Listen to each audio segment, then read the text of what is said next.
Hi friends, నమస్తే.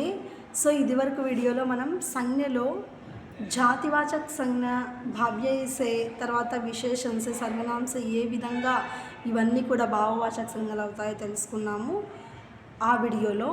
So ఈ వీడియోలో ఇంకా కొంచెం బ్యాలెన్స్ ఉంది, వాటి గురించి ఇప్పుడు మనం తెలుసుకుందాము. ప్రతి యాడ్ అయినప్పుడు జాతివాచక సంజ్ఞసే ఏ విధంగా వర్డ్స్ వస్తాయి. జాతివాచక సంజ్ఞసే లడక, లడకాపన్, శత్రు, శత్రుత, విద్వాన్, విద్వత, దాస్, దాసత్వ, పండిత్, పండితాయి. నెక్స్ట్ అవ్యయసే చూడండి.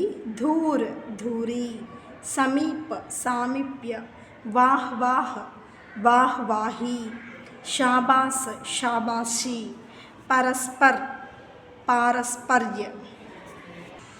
నెక్స్ట్ క్రియాసే हारना, हार, हंसना, हंसी, उतरना, उतार, सजना, सजावट, बचना, बचाव, उड़ना, उड़ान. नेक्स्ट विशेषण से चतुर, चतुराई, लंबा, लंबाई, ठंडा, ठंडाई, मूर्ख, मूर्खता, मीठा, मिठास, चौड़ा, चौड़ाई, लघु, लघुता. సో వీటన్నింటిలో కూడా మనము దీన్ని డివైడ్ చేయొచ్చు.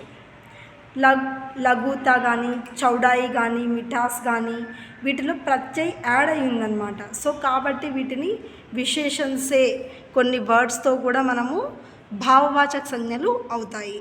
అంటే మిఠాస్ అనే వర్డ్ మనం తీసుకున్నాం అనుకోండి, అది భావవాచక సంజ్ఞ అన్నమాట. సంజ్ఞలు మళ్ళీ భావవాచక సంజ్ఞ అనేది అవుతుంది. మనం అలా కాకుండా ఓన్లీ మీఠా అనే వర్డ్ తీసుకున్నాం అనుకోండి, అది విశేషణ అవుతుంది. ఇక్కడ లడక అనే వర్డ్ తీసుకుంటే జాతివాచక సంజ్ఞ మాత్రమే అవుతుంది. కానీ లడకాపన్ అనే వర్డ్ తీసుకున్నాం అనుకోండి, అది భావవాచక సంజ్ఞ అవుతుంది. సో ఈ వీడియో మనము భావవాచక సంజ్ఞకే ఉదాహరణ. సో ఇవన్నీ కూడా జాతివాచక సంజ్ఞసే, అవ్యయసే, తర్వాత క్రియాసే, విశేషణసే. సో క్రియ తీసుకున్నామనుకోండి, హార్నా, హస్నా, ఉతార్నా, సజనా, బచ్నా, ఉడునా, ఈ వర్డ్స్ అన్నీ కూడా క్రియలు. కానీ క్రియ నుంచి మనము భావవాచక సంజ్ఞ ఏ విధంగా వర్డ్ తీసుకోవచ్చు అంటే హార్, హసి, ఉతార్, సజావట్, బచావ్, ఉడాన్, ఈ వర్డ్ మాత్రమే మనకి భావవాచక సంజ్ఞ అనేది అవుతుంది. ఓకేనా ఫ్రెండ్స్, ఈ వీడియో మీకు నచ్చినట్లయితే సబ్స్క్రైబ్ చేసి, లైక్ చేసి, షేర్ చేయండి, కమెంట్ కూడా ఇవ్వండి. ఇంకా తెలియని వీడియోస్ నేను చేయగలుగుతాను మీరు ఇచ్చే కమెంట్ని బట్టి. ఓకేనా ఫ్రెండ్స్, సో ఈ వీడియో మీకు బాగా అర్థమైందని అనుకుంటున్నాను. Thank you so much.